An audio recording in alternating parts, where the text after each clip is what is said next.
Do not go gentle into that good night. Old age should burn and...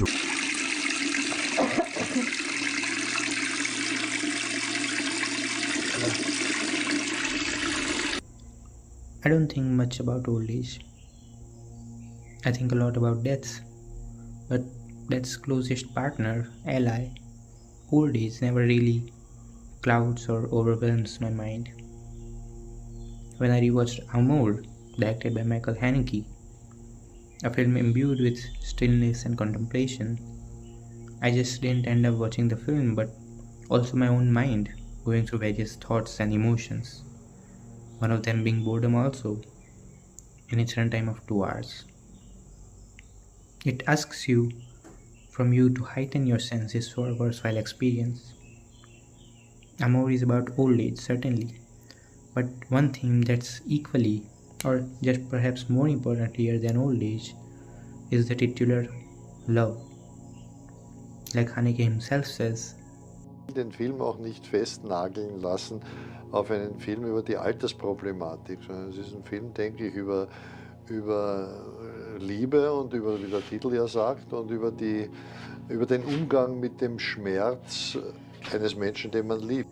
This love, shown in Amour, has reached the final stage of its evolution. It's the stage where all the petals have fallen and dried up, and what remains is the bud, the reason for the flower being there in the first place. It's distilled and completely unostentatious. Most importantly, it's a mirror, or perhaps a test. An extremely belated test, perhaps of no use now, but that's how it is. We see the late life of a couple, George and Anna, retired music teachers in their 80s. The story is quite simple. Anna has a stroke, George takes care of her.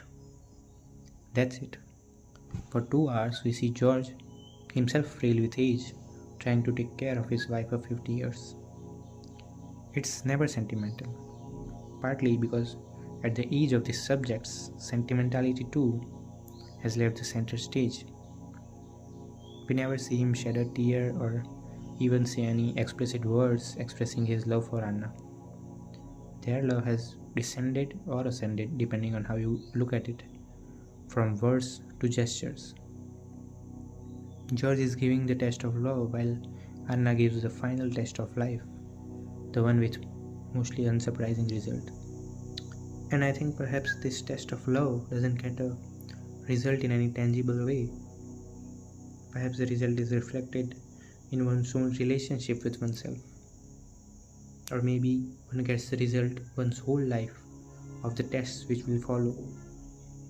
Now, does George pass this test of love? We can know and we can never know. And Haneke doesn't even attempt to answer this question. We can judge, and that's all we can do. It's something that's only and will always be between George and Anna.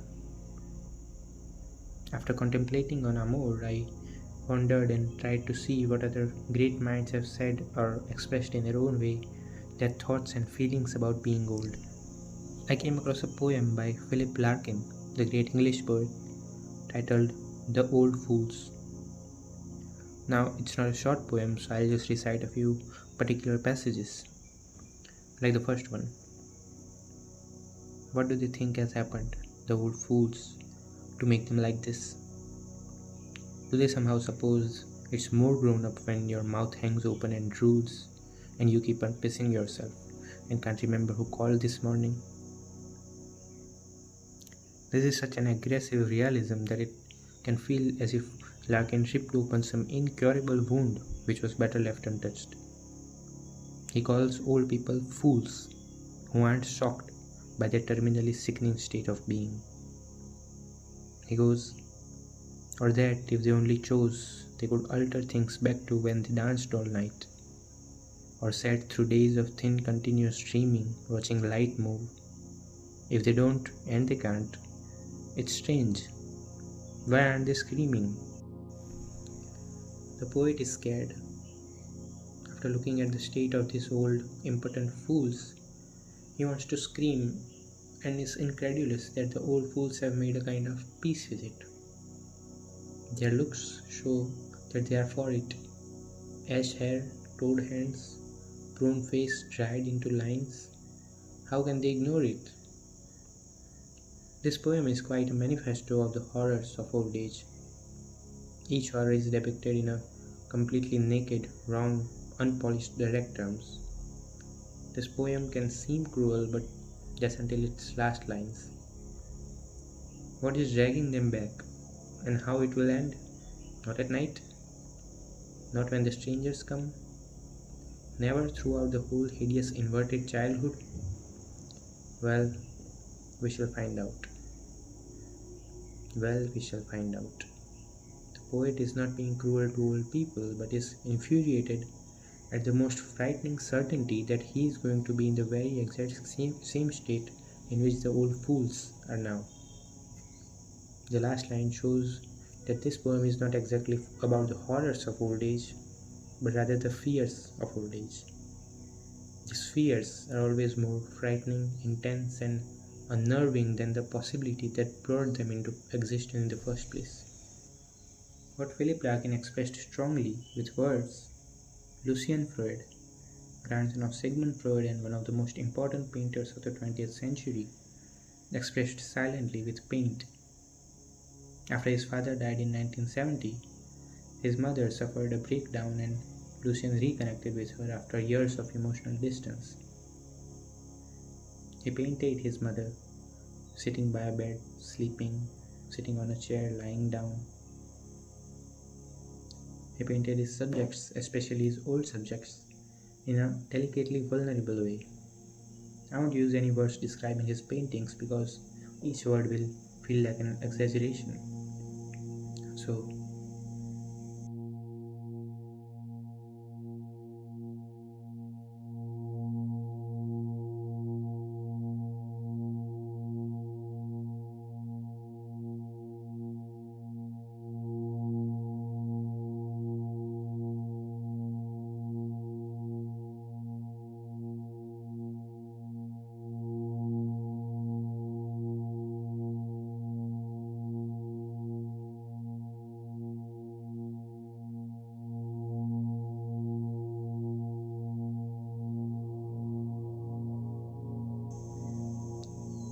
just a gentle but vulnerable expression, which finds beauty in truth. Yasujiro Ozu, the great Japanese filmmaker, never married and lived with his mother his whole life. His masterpiece Tokyo Story explores the changing dynamics between parents and children over time.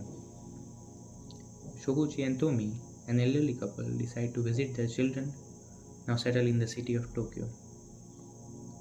Now, after staying at their children's home for a few days, they are to some extent disillusioned by them. The children are actively engaged in their lives and inadvertently end up neglecting the presence of their parents. When Shokuchi is drinking with his two old friends, we hear the same talk we have heard from our parents and our parents have heard from their parents. あんたどうも育児のない話じゃろうが関東精神いうものは何にもない。わしはそんなつもりで育てたんじゃない。沼田さん、ちょっとあんた。ん？じゃああんたそう思わんのかの？あんた満足しとるの？いや決して満足はしとらんが。そうじゃろう。あんたですら満足しとらんのじゃ。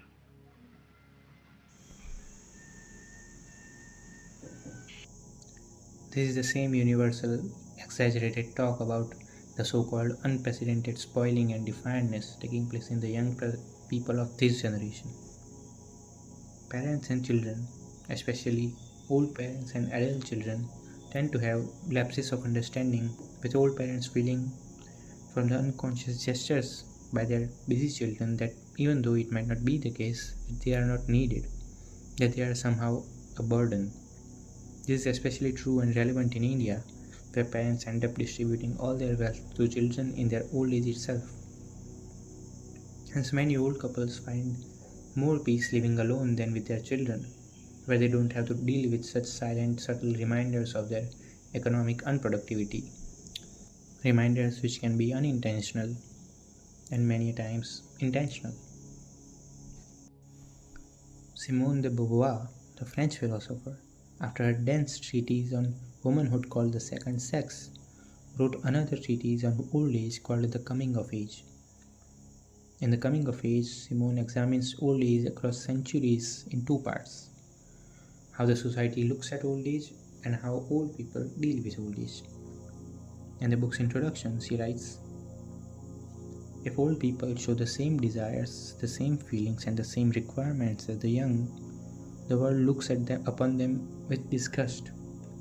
In them, love and jealousy seems revolting or absurd, sexuality repulsive, and violence ludicrous. They are required to be standing example of all the virtues. Above all, they are called upon to display serenity. The world asserts that they possess it, and this assertion allows the world to ignore their unhappiness. The purified image of themselves that society offers the aged is that of the white-haired and venerable sage, rich in experience, planning high above the common state of mankind. If they vary from this, then they fall below it. The counterpart of the first image is that of the old fool in his dotage, a laughing stock for the children. In any case, either by their virtue or by their degradation, they stand outside humanity. The world, therefore, need feel no scruple in refusing them the minimum support which is considered necessary for living like a human being." In the same manner in which she argued about womanhood in The Second Sex, she argues here that old age isn't just biological decline, it's also a social condition which arises when the individual is no longer considered useful.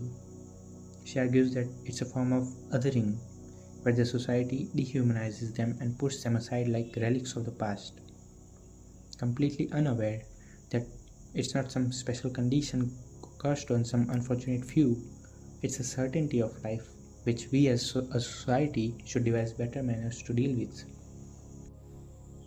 Before he wrote The Wasteland, T.S. Eliot composed Gerontion, a poem on old age and spiritual decay. This poem has the seeds of the same post-war disillusionment which flowered in The Wasteland.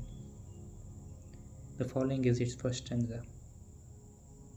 "Here I am, an old man in a dry month, being read to by a boy waiting for rain. I was neither at the hot gates, nor fought in the warm rain, nor knee-deep in the salt marsh, heaving a cutlass, bitten by flies, fought." Some lines later he says, "I, an old man, a dull head among windy spaces." Here is an old man who doesn't think highly of himself. He is someone who didn't participate actively in the most important event, war, and finds himself alive in old age. He is here to tell us what he saw and what he is seeing. Decay seems to be the central word of this poem. Not death, decay. All the death that could happen has happened. Now just these rotting relics will decay through time. This is spiritual decay.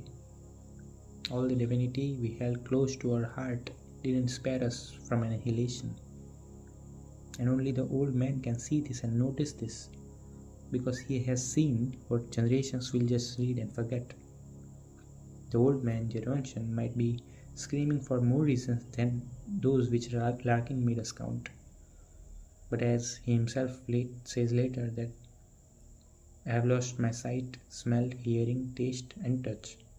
How should I use it for your contact?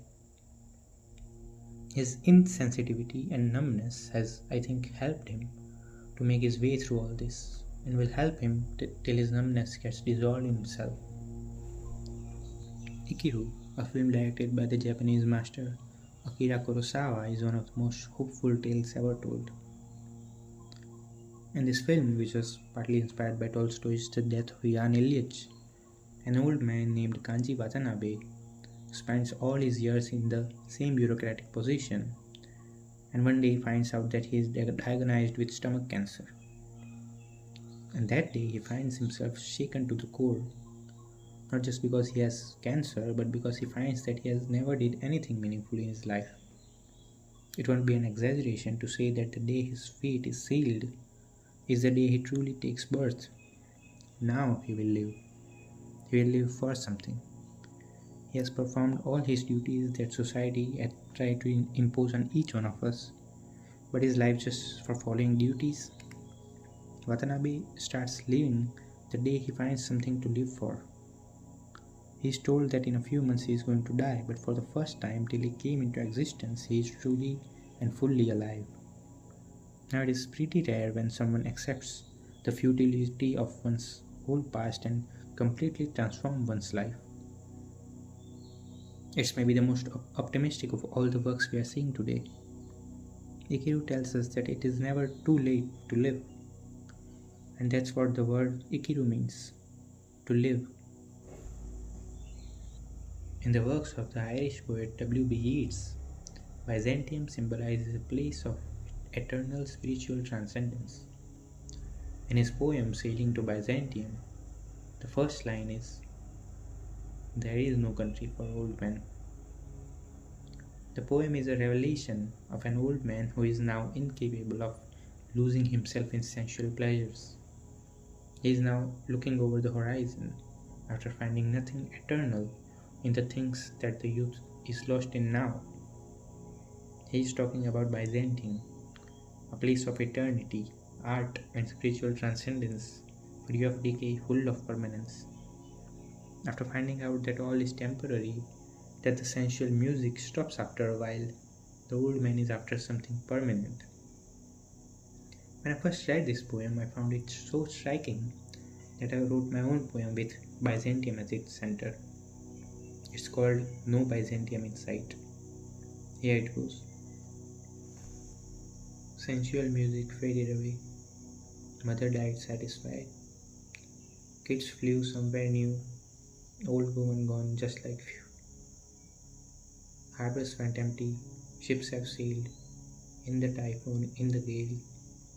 And there is no Byzantium in sight. Or maybe there is, but my myopic eyes can't do so good. Sold my nectar, bought everything, in Dorado and in Never Spring. In this world, oh so very fast, forgot to have the one that lasts. Look back when I, after all this time, sad for those nectar spillers tracing our desire lines. I sit on the harbor, stagnant torso, with everybody, and staring into my soul. No Byzantium in sight, not for me.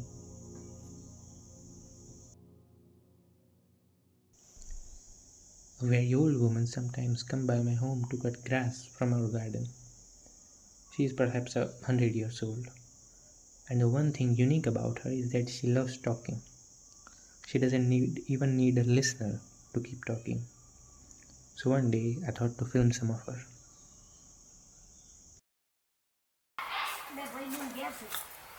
કેટલી ઉંમર થઈ તમારી? તમારી ઉંમર કેટલી થઈ?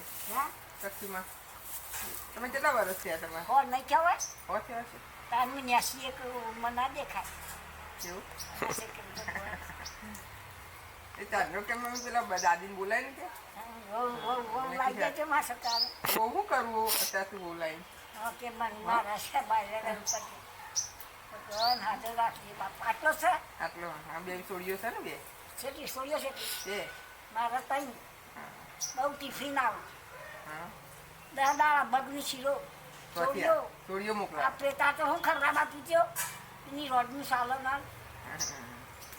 રોડનું સાલન છોડીઓ ખવડાવો તમે તાણી રોડ કે એવું હોપડા માર ના હોપડા મા બાપનું એ છોકરો લો એ વિશાલન માપો જો જો સર મેં જોયા સાહેબ બોલું કે ભણ્યો આવા છોકરા તો નોકરા શું કા જણ્યું કે મારા સાહેબો મને બાપડા તારે લડું ફરતા ઓળખું કર મારે કાયમ બગડા આટલી ઉંમર તમારે કામ કરવું પડે કાયમ વગડાવું તે મને બહુ રાખ્યું બાપા પૈસા આવું રાખું નાસ્તો કરાવું કે બાપી ડોસી આટલી ઉંમરમાં આવું કામ કરે તો ડોસીનું આદર ભાવાલું કોઈ માથે મને બોલાવજો બધું સમાજ કશું રહેવું નહીં કોઈ મારે કરવું કરીને આવ્યા ચા બા પીને અરે ચા પીને આવી બા મારે તો ચા જોવો બકા ઘર દૂધ મંગાવીએ તો સીધો હો એ હારી શાક કરી રોજ 10નું દૂધ રોજ પછી અમે થાય 10 મિનિટ થાય કોઈ આવ્યું હોય ને મત પર હું લેવો પડે બાપ બેસ છે ને તમારે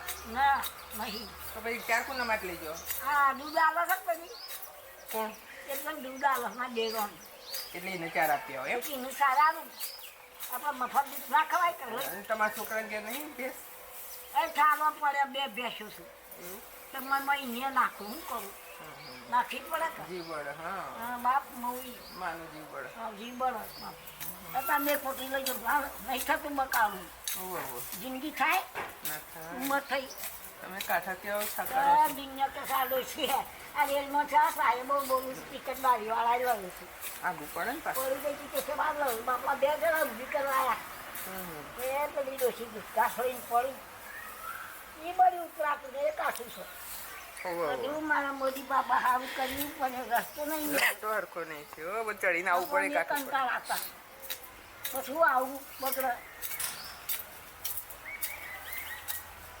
આ તો ભાગત બાપ એક બીક છે એ હું તો રોજ આવું હોય ક્યાં કઈ નાખ્યા બાપ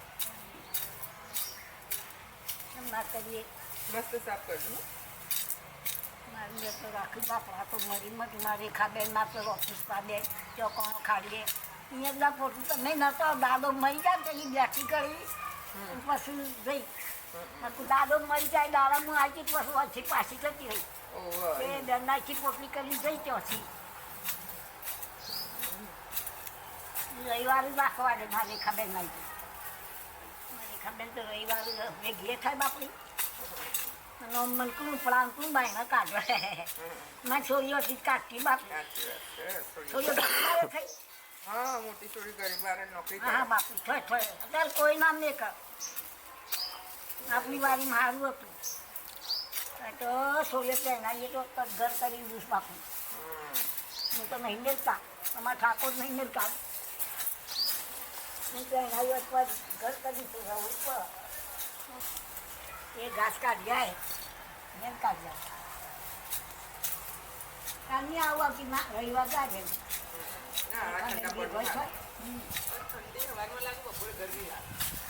રેખાબેન જે કહે કાલની સાથે આવશે રસ્તામાં